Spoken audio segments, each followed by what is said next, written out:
হালকা, আমি পড়াশোনা করব আর একটা চাকরি করব যাতে আমাদের গরিব অবস্থাটা দূর হয়। ঠিক আছে জান, আমি সব সময় তোমার সঙ্গে আছি, তোমার সব সুখ দুঃখে। আমার বউ এই কোচিং সেন্টারে পড়তে চায়, ওকে ভর্তি করে নিন ম্যানেজার সাহেব। হ্যাঁ অবশ্যই, অ্যাডমিশন ফি 1 লাখ টাকা জমা করো আর কাল থেকেই ক্লাসে আসা শুরু করে দাও। হালকা, আমাদের এমনিতেই টাকা নেই, এত টাকা দিয়ে কোচিং আমি করব না। জান, আমি থাকতে চিন্তা করছো কেন?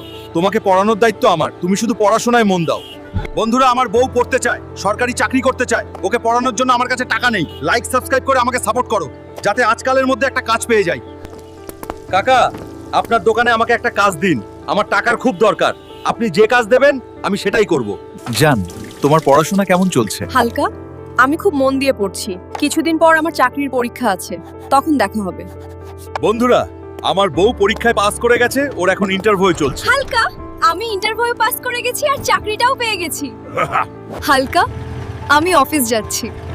যান, ভালোভাবে যাবে আর পৌঁছে আমাকে ফোন করবে। হালকা, আমি ভাবিকে বসের সঙ্গে ডেট করতে দেখলাম।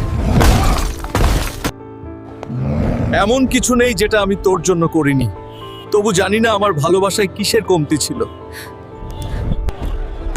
জান, তুই আমার সঙ্গে এমন কেন করলি?